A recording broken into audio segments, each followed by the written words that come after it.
Chennai shopping మాల్లో ఉగాది వేడుకలు. మీ పండుగ షాపింగ్ చెన్నై షాపింగ్ మాల్లో చేయండి. అందమైన వస్త్రాలతో పాటు విలువైన బహుమతులు పొందండి. ఇంకో ప్రాబ్లం ఏంటి, ఇప్పుడు మీరు అంతకుముందు కన్వెన్షనల్ సిస్టమ్స్ ఏదైతే అనుకుంటున్నారో అది ఇప్పుడు ఏ మూలన డిస్టర్బ్ అయిపోతుంది. ఎందుకు డిస్టర్బ్ అవుతుంది? 1929 1935 first world war, second world war మధ్యలో జరిగిన చాలా జెనీవా కన్వెన్షన్ ఇలాంటి దాంట్లో పొలిటికల్ అసాసినేషన్స్ ఉండకూడదు. That is against human civilize బిహేవియర్కి అగెయిన్స్ట్ అని తీర్మానించారు. అప్పుడు నేను ఆర్మీలు కొట్టుకోవాలి, కానీ అప్పుడు ఎవరినో పంపించి ఆయన వెనకాల నుంచి షూట్ చేసి ఆ లీడర్ని, అలాంటిది ఇట్ ఈస్ అగెయిన్స్ట్ ఇది. ఇప్పుడు ఆ థింకింగ్ ఎందుకు మారిందంటే cost of war and the effect of war. Second world war తర్వాత వచ్చిన ఏదైతే వార్స్ ఉన్నాయో, ఎవరు తీసుకున్నారు వార్ డెసిషను? ఒక లీడర్ తీసుకుంటాడు. ఆ లీడర్ పక్కన ఉన్న 5 అదో 10 మంది ఏదో సందర్భంలో వాడు కూర్చోడు కాపాడుకోవడానికి తీసుకుంటున్నాడు ఆ డెసిషన్. వాడి కోసం మీరు 100,000 మంది చచ్చిపోతున్నారు మధ్యలో. And the cost of war, cost of life and the time and everything. అప్పుడు ఈ మధ్యన ఏం చేస్తున్నారు, ఇప్పుడు America it started assassinating the most wanted leaders. అది మళ్ళీ స్టార్ట్ అయింది. ఎందుకు చేస్తున్నారు ఇప్పుడు అది? Because of these reasons, right? And the AI technology is become so unbelievable. ఇప్పుడు ఐమాన్ అల్ జవారి అని he is like a deputy commander of al Qaeda, Osama bin లాదెన్కి second. Is got a 25 million reward. 16 సంవత్సరాల నుంచి దాన్ని ఎదుగుతున్నారు అడు కోసం. ఏ అడిగితే చెప్తుందా కదా కదా దొరుకుతాడని? ఏ కదా ఏ ఆ సిస్టమ్స్లో కూడా ఉంటుంది. వాళ్ళకి ఫైనల్గా వాళ్ళకి తెలిసింది ఏంటంటే, కాబూల్లో ఒక 5 అంతస్తుల బిల్డింగ్లో 4వ అంతస్తు బాల్కనీలోకి రోజు పొద్దున్న 7 గంటలకు ఆ టైంలో వచ్చి అక్కడ కూర్చుని టీ ఏదో తయారు చేసుకొని తాగుతాడని ఒక ఇన్ఫర్మేషన్ వచ్చింది వాళ్ళకి.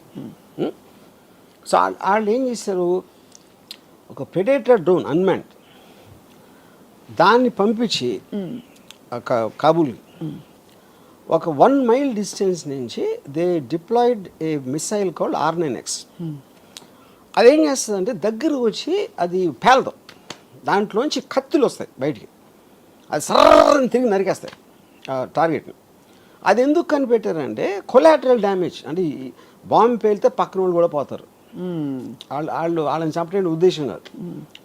Targeting with precision about 1 person. ఇంకోటి బాంబు పేలితే బిల్డింగ్ పడిపోవచ్చు, ఇంకా ఎంతమంది పోతారో తెలియదు. అలాంటివి చాలా జరిగినాయి. దాన్ని తగ్గించడానికి ఇలాంటి టెక్నాలజీ కూడా వచ్చింది.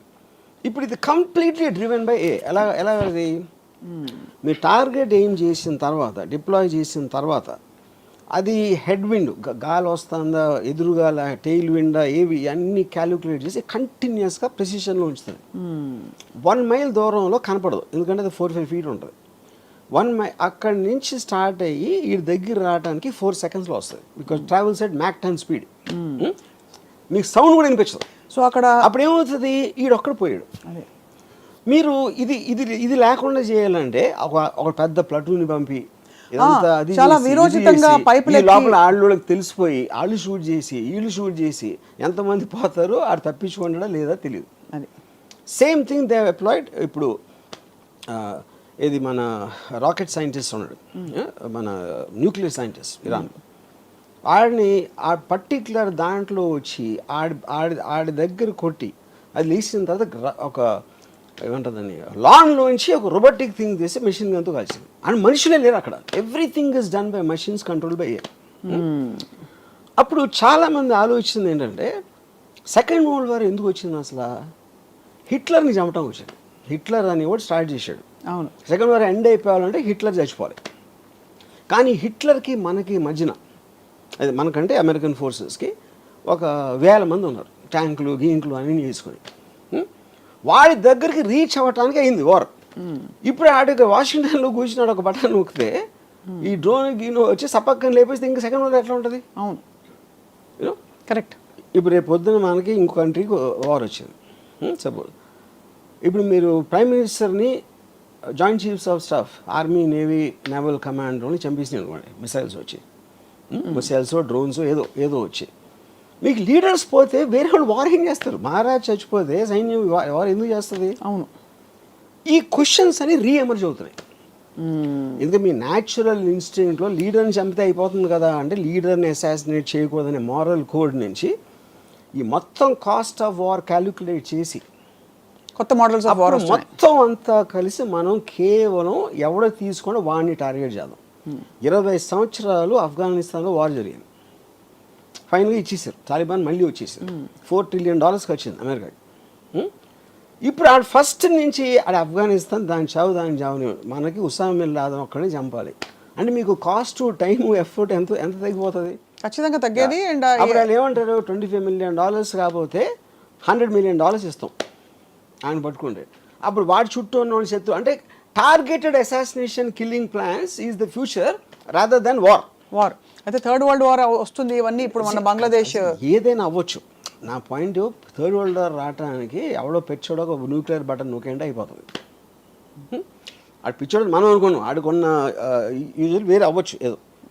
ఇప్పుడు ఏంటంటే వార్ అనేది ఎప్పుడు కూడా లీడర్స్ వాళ్ళని వాళ్ళు కాపాడుకోవటానికి వీళ్ళని బలి పెడతారు. That is actual point of war.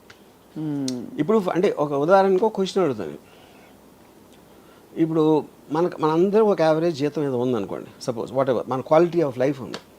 America వచ్చి టేక్ ఓవర్ చేసి మీ జీతాన్ని 3 రెట్లు పెంచుతుంది, మీకన్నా మంచి మంచి కార్లు ఇస్తుంది అని చెప్పింది అనుకోండి. అప్పుడు మనం ఏం చేస్తాం, అరే ఇండియా భారత్ మహాన్ అంటామా? I'm not sure about that. ఎందుకంటే మనం చాలామంది గంతులు వేసుకుంటూ వెళ్తాం కదా అమెరికాకి. అమెరికాకి ఇక్కడ రాకుండా ఉండి అమెరికా ఇస్ బెటర్ అని మీరు అమెరికా పాలనలో మీరు ఉన్నప్పుడు ఇక్కడ అమెరికా పాలన ఉంటే మీకు ప్రాబ్లం ఏంటి? అది కేవలం మన ఈగో అని మన ప్రోగ్రామ్ చేసిన విషయం అది. యూనో, సో అప్పుడు దాన్ని బట్టి ఉన్న తీరులో నేను చెప్తున్నాను ఇప్పుడు.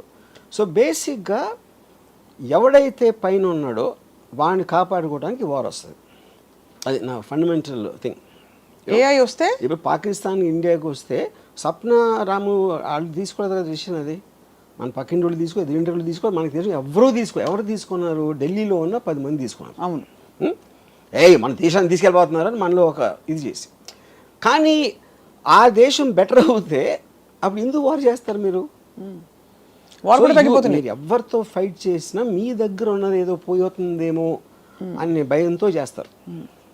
లేకపోతే అవతలని ఆక్రమించేసుకొని మనం దొబ్బేద్దాం అని దాంతో చూస్తారు. ఈ రెండే ఉంటాయి. కాన్ఫ్లిక్ట్ అనేది అక్కడే ఉండేది.